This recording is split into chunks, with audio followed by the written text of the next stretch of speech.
It's Fusion Radio with Brian and Keith, man. Always excited to share our weekend with you, man. And definitely tap in with some dope artists, entrepreneurs, you name it. We get an opportunity to talk with some amazing people and celebrate them weekly right here on Fusion Radio. So this last one right here, let me tell you, man, you're in for a special treat, man. His name is Seven, and he's in the building, man. He's a really dope artist, and definitely excited about getting into it. So I want to start off, Seven, with, man, like what actually inspired you to want to get into music?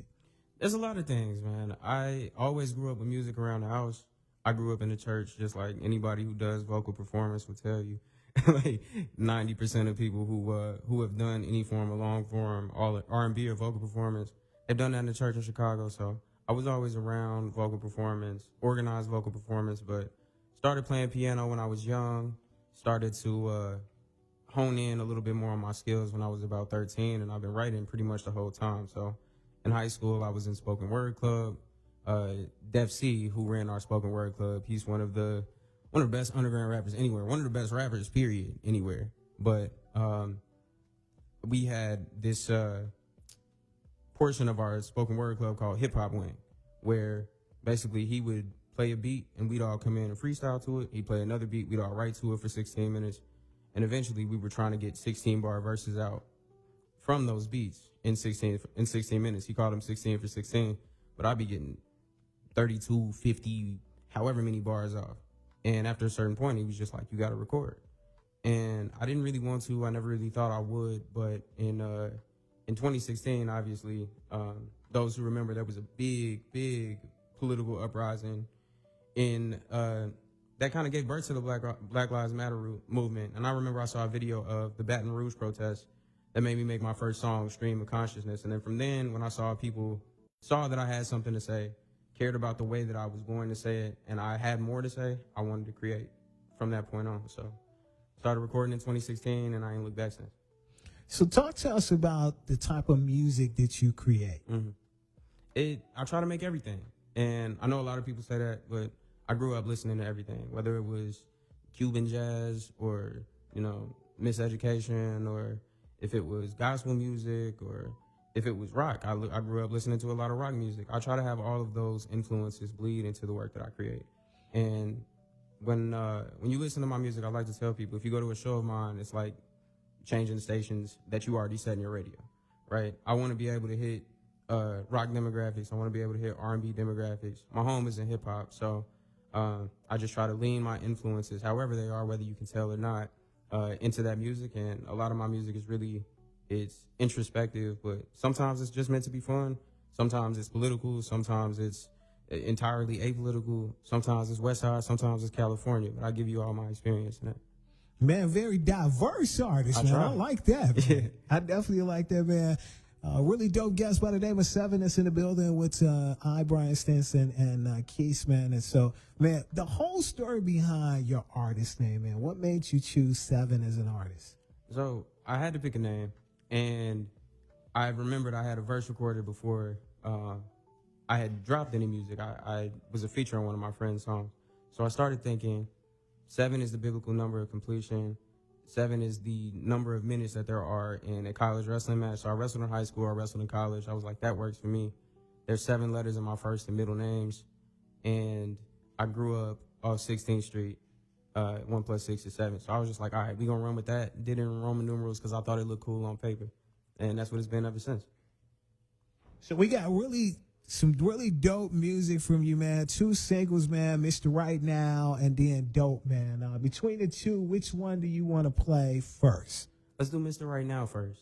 I dropped that first. I dropped that one in March, on March 12th, I believe. And it was from the first project I dropped this year, an R&B project called Heartbreak Hotel.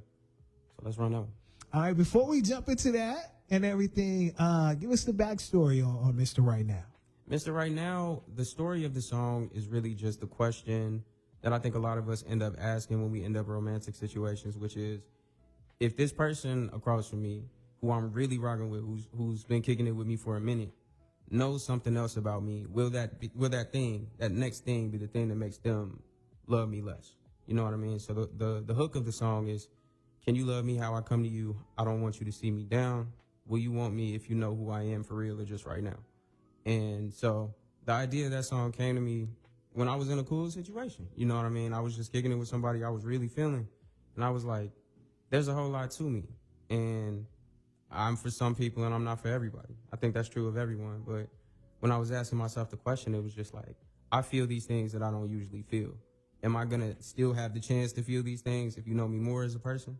And I just kind of wanted to have that be one of the unanswered questions in the project. So It's Fusion Radio with Brian and Keith. Got a really dope artist by the name of Seven, man. We're going to check out this Mr. right now and come back and chop it up more with him.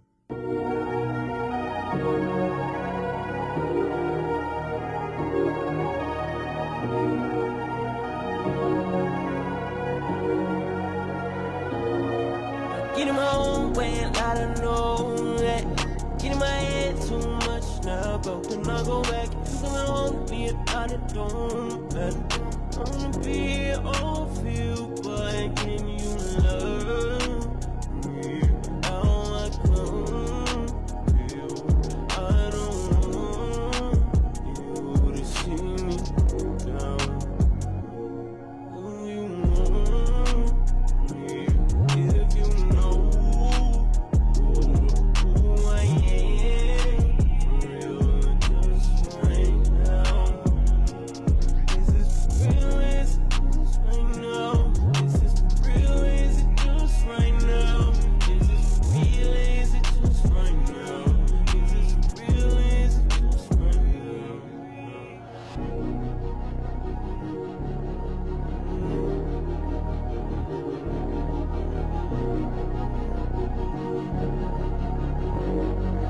Hey, my toes are pressed in since I was a freshman. I feel like flexing, I'm nothing less than.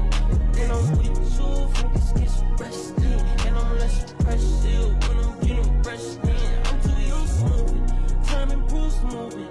Catch me in motion, maybe you should move it. Wait, I mean slow down, it can go hell, but I can't judge love based on how it go now. So can you love me? How I come to you?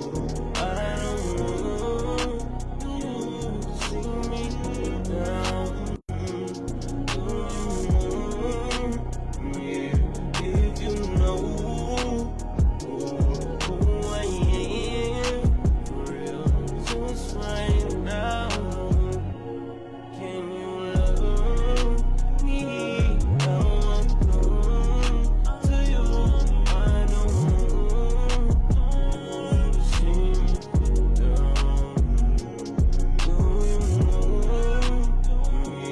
If you know who I am, real just right now. Is this for real? Is it just right now? Is this for real? Is it just right now? Is this for real? Is it just right now? Is it just right now?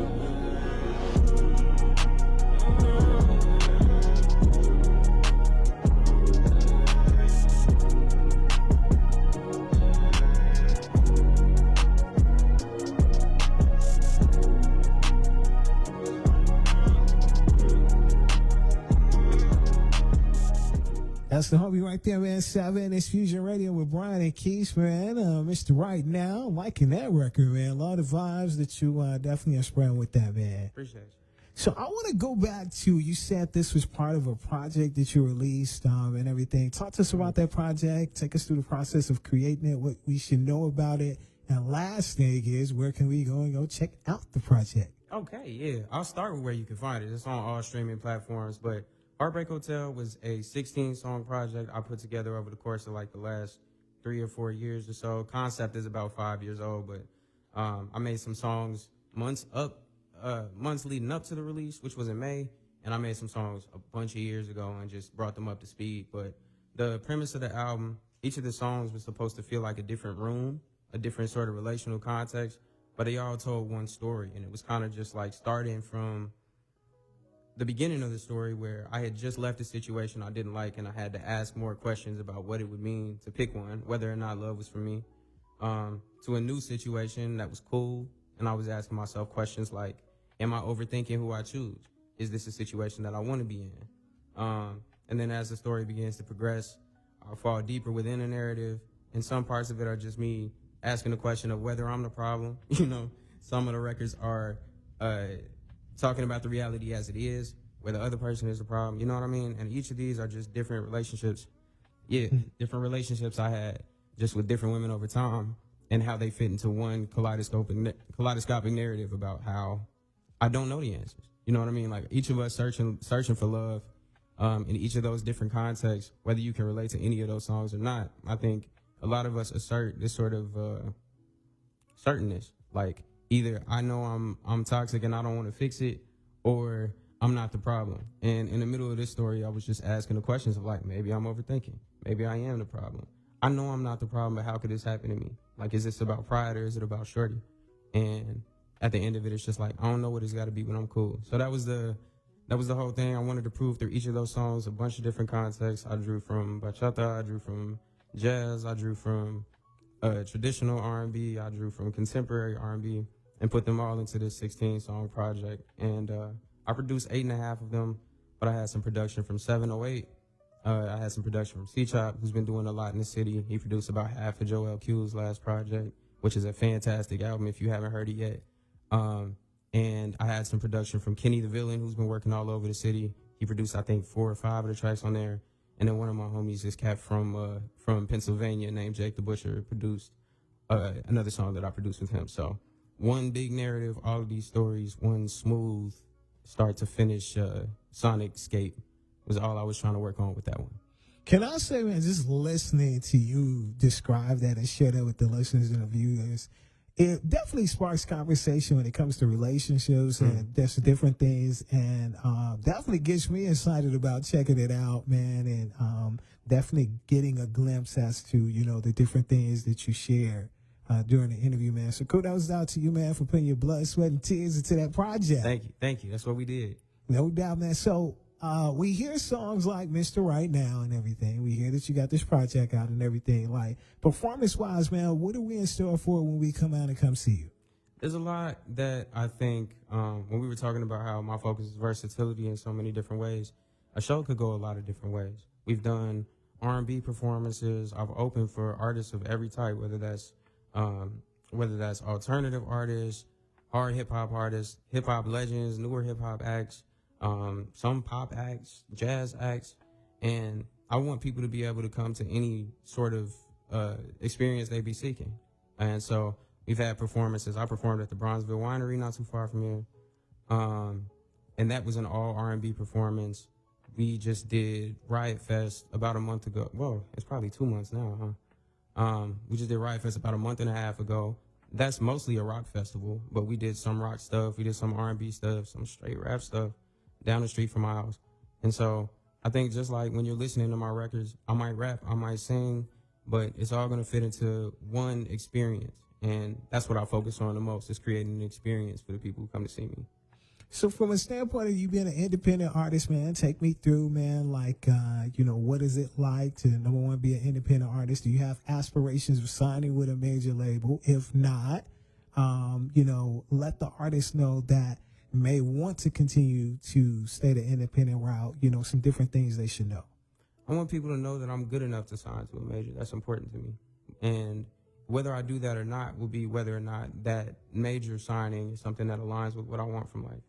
I've always done more than music. I'd like to be able to continue doing more than music, but this is something I'm putting hours upon hours upon hours of work in. I've made 70 songs in the last 2 months. You know, like, this is what I do, and I want that to be something that I have the opportunity to do the way that I'd like to do it, in a way that continues to show people who I am, expand the sound, expand the brand, and most importantly to me, expand community, right? Like, I think as an artist, one thing that I know about being from Chicago is, like, in order to reach that major level, or to reach a level where you're in position to be scouted by majors, you need community. Like, it isn't something that anyone has ever made it from here alone doing. And so that's my focus. If that community propels me to a major, I would love that opportunity. But if my best opportunity for what I'd like to do among my community is not to, you know, play the big game, I still will be prepared to carry out my vision, however that brings me the dividends that we set out to get. No doubt, man. So let's talk about, man, accomplishments so far in your career that you're like super proud of, that you're like, man, I did that. And Riot Fest was a big one for me because that's down the street from my career. Like, I always grew up seeing all those artists. I saw Killer Mike. I saw, you know, artists that came back here. Pantera hadn't been there for a while. We saw Sublime backstage, things like that. Like, those are, we talk about rock acts, we talk about hip hop acts, and anything in between. I had heard them from my house, but never had the opportunity to go to that festival. And, you know, I'm kind of stubborn. I'm very competitive. And so when I knew that I didn't have the opportunity to go for free, because some people can, I was like, I'm not going until I can perform. And so that's a big one for me. I'm really proud of that because we got to do that. I was sitting on my porch shaking my fist until we got there. And I did that with my friend who lived on the same block with me. So we've dreamt that since we were kids. So that's a big one for me. Another one, I think one of the biggest days for me was opening for Don Toliver. I did that at Michigan State just after the pandemic. So I was going through a point where I had opened for so many people, but it's like, what does that mean? What does it mean for me to get off my own campus and do that elsewhere? And I got paid well to perform in front of, you know, almost 2,000 people in the frat house. And we had some sound issues, which was funny. It was a whole like Atlanta episode of a day for real. But that's another one I was really proud of, just being able to have that notch under my belt after my college career. But during, I say we because it's always a team, but we opened for Georgia Smith and Cali Uchis. That was a big one. Reopened Frost Amphitheater at Stanford. That was almost 3,000 people there. I opened for Dreezy, Kamaya, 2 Chainz, Lil Yachty. I mean, like, it's a list of names. And each of those different opening spots was a different progression in my career. And each of them are things that I'm proud of. And so some of them were on campus, some of them were off campus. But being able to see how those, sometimes label signed, sometimes just well-known artists manage a stage, how they can deal with a crowd, and how I can manipulate that same crowd in that same way, knowing they're not looking for me, knowing that there are people coming out cheering for Lil Yachty and he ain't up for 7 acts. So I gotta, you know, I gotta bring that same energy from them so that they leave the stage remembering something. Those are the stops that I've been proud of, whether that's opening for somebody or being able to have my own slot at a major. And then outside of that, we did our first headliner shows this year too. So, I had an event with Jay Wood at Juggernaut where we wrapped the line around the block. I had my own listening event at Juggernaut, and I had everybody in there that I wanted in there. And so just being able to hit these stops in the city and also being able to see the artists through this craft that I've enjoyed seeing music from has meant a lot to me over the course of my career. Fusion Radio with Brian and Keys got this really dope artist by the name of Seven in the building, man. So can we go back to, you were saying outside of music, there's some other things that you're talented in. Can you share that with the listeners and viewers? What's some of them other things that you're talented in that we may not have known? Right. So before I was making music, I was a wrestler. I wrestled for 15 years. I retired from wrestling last May or June. And that's when I came back to the city. So a lot of people ask me, when they see me, like what legwork I have to do in Chicago. They're like, oh, you know people. We got like 30 people you follow in common. And when you go to events with us, they're telling me, oh, you got to get up with this dude. But like, why haven't we seen you? I mean, people have said that to me in my neighborhood. I went to school in California for 4 years. I wrestled professionally 2 years after that. So I wrestled the whole time I was in college. I wrestled in high school for about what was by my junior year, the best wrestling team in the country. And so the music thing, I was kind of like, is this going to be a hobby? Is this going to be something that I can make into a career? And then eventually I just made thousands of songs until I looked up. I was like, I can't stop. So wrestling was a big one. If people know me outside of music, they know me for wrestling. Poetry is another thing. I've been published in a couple poetry publications, most notably Poetry Magazine, which was through the anthology we did at OPRF. So it's not me alone, but my work is in that anthology. The Respect the Mic spoken word anthology. Shout out to Peter Kahn. Shout out to Def C. Like I said again, people who have been very formative in my artistic career. But I've been a poet. I've been a wrestler. I've been a pre-law student. I just took the LSAT like 2 months ago. I'm trying to juggle a lot, and that's outside of what I'm doing for my 9 to 5. So like, I try to juggle a lot of hats. I've come from a community where people always told me and showed me that as long as you lead with passion, you don't have to choose. So that's kind of my whole versatility isn't just my musical mode. It's kind of how I try to operate as a person. Man, can I say, man, like you are definitely the epitome of someone that, man, if you're looking at someone to be like someone you should mimic, just listening to how you juggle all these different things and just, still stay encouraged. Because, I mean, it's not always easy when you go out for things, you know what I mean, to stay encouraged with doing it. No, it definitely isn't. But I think like starting with wrestling definitely gave me a sort of tenacity where I can see adversity as being something that betters me. I know that I like myself a lot of challenges. I've always loved who I am with my back against the wall, right? I never doubt that I'm going to make something happen. So, but all these things, I just kind of try to put my back there. You know what I mean? It's, I pick a lot of things that a small percentage of people do at the highest level, because I want to know if I can. I feel like if you live this life and you don't find those things out, you never know how far you could have pushed yourself. So I don't know if it's admirable all the time. Sometimes it's just nose to the grindstone for real, but I appreciate you saying that for sure. This is WIIT 88.9 FM Chicago.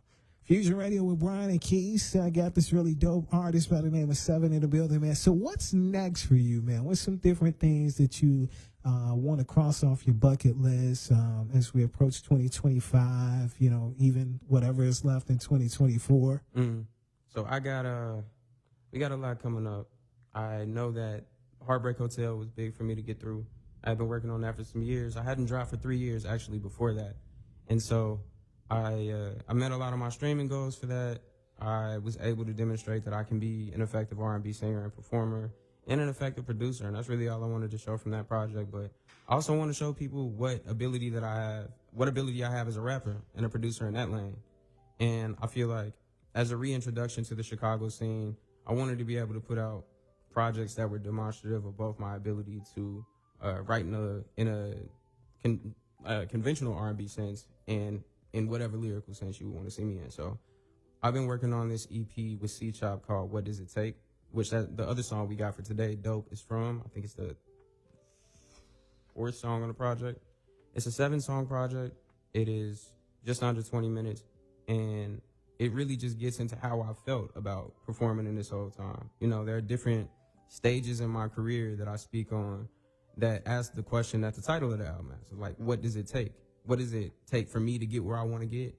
What does it take from me? Like, what does it literally take out of my hands in order for me to be in a position to continue doing that?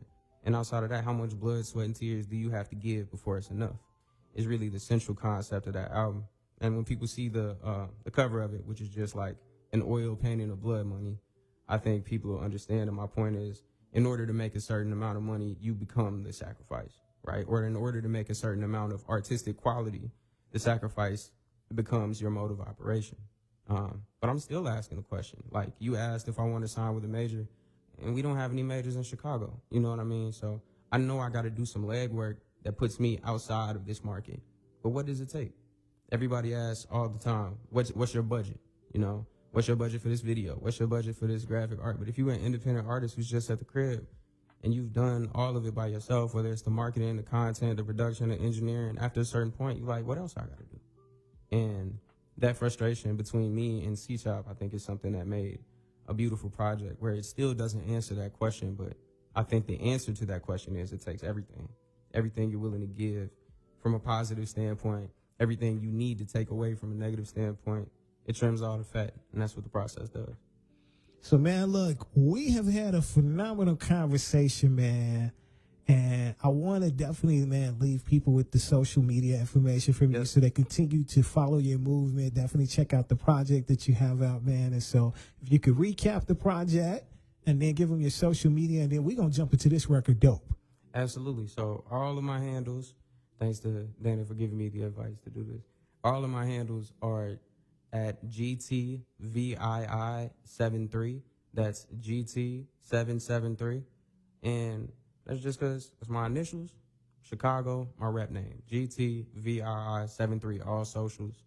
I'm most active on Instagram. That's where we do the most promo at, but we building that on TikTok and all the other profiles too. So that's on my socials. And then What Does It Take is going to be out sometime in December. I don't want to tell y'all when yet, but we got all the work done. We'll be submitting it very soon, and I'm excited for y'all to hear it.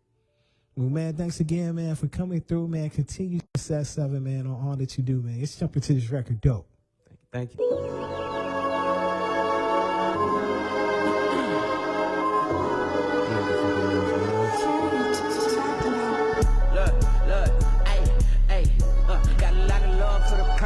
Everything a project, money in the object.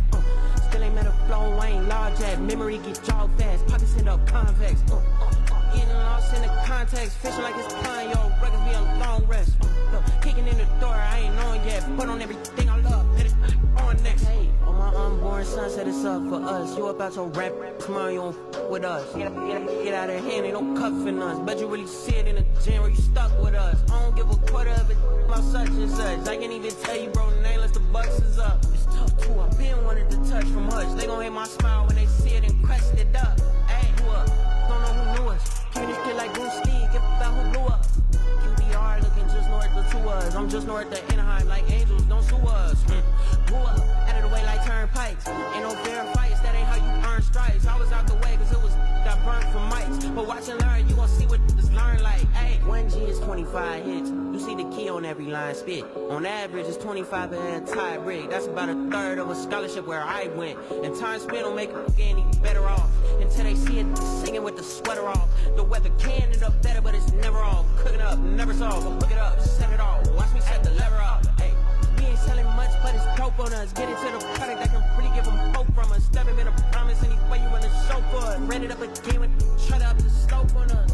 Okay, selling much, but it's dope on us. Get into the product that can really give them hope from us. Stepping in a promise any way you run the show for us. Ran it up again with shut up the slope on us. I've been too coach, cool coach. See the way I run the plays like who coach. Stupid on the phone, but I'm running up the blue notes. Really presidential with the wrist, no matter who vote. One plane, one train, one whip, make it back. First leg, second leg, arms, head, that's a wrap. Dominoes, set them up, silly, set them back. What if you just got rid up and kept it rap?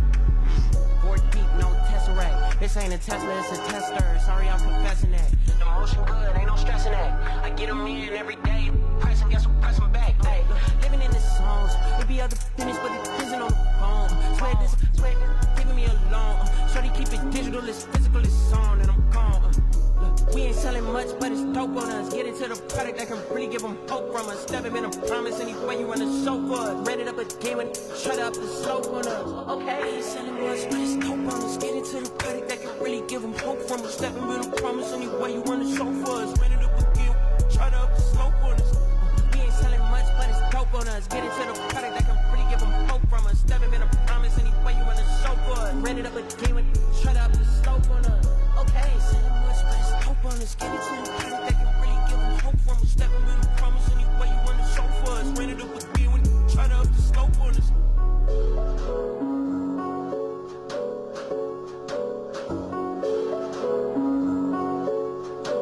Chciałaby szafę zamknąć na